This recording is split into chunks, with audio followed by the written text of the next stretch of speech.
in. We're going to be doing some stuff with Matt and Lindsay, and we're going to start off with Lindsay first today and just ask her some questions as they've been into marriage a little while now.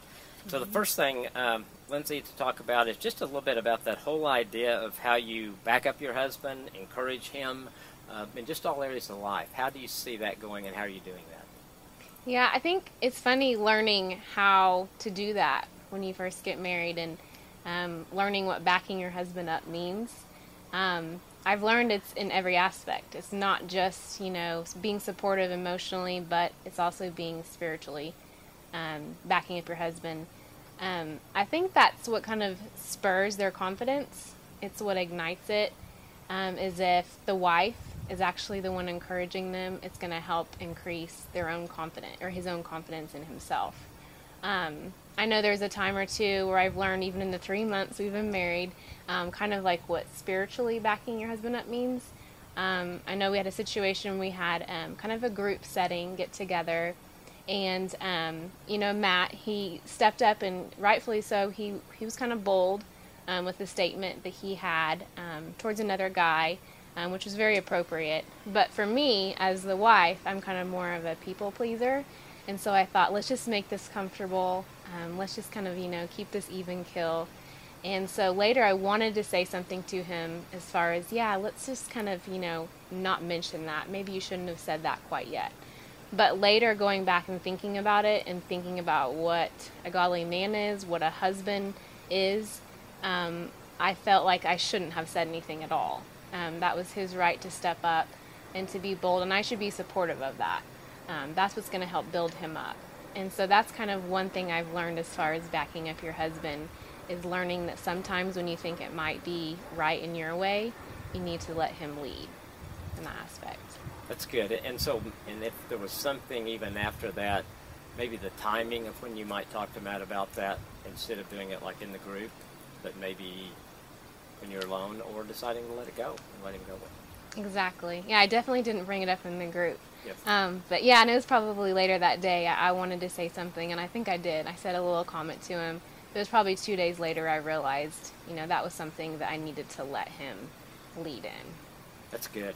What about just in his work life? Anything there that you feel like that you've seen an opportunity to back him up, or to stand by him in that? Oh yes.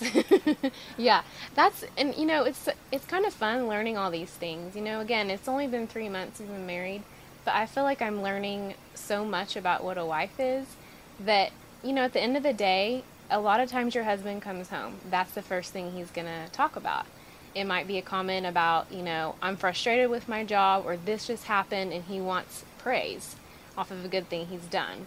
And there's been times where I'm tired at the end of the day, I might be a little irritable from my job, and he'll come home and I know he's saying something and he wants my support and he wants me to feed off of that. And there's been days where I don't.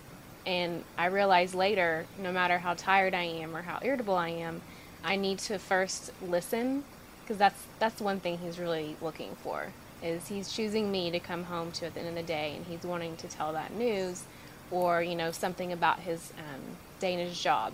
So for one, I need to listen and just provide at least that support to show him, yes, I'm here to listen to you.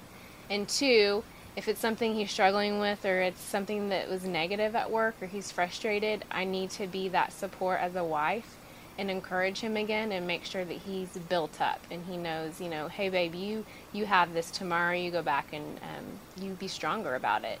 And I need to be better about that. That's something I'm always working on.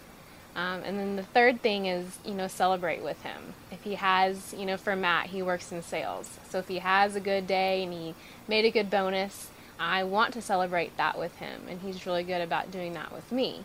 So I want to show support and show joy in that area. So every day, it's a work in progress on that, but I'm trying to learn that. So have you seen it in the days that you're really conscious of that, or God brings that to your mind? Do you see a difference in how those days or evenings go when you do and when you don't? Yeah, I think so. Even through little text messages, I know, even yesterday, he was having a frustrating day with one of his accounts, and sometimes it happens in sales because I'm in the same profession.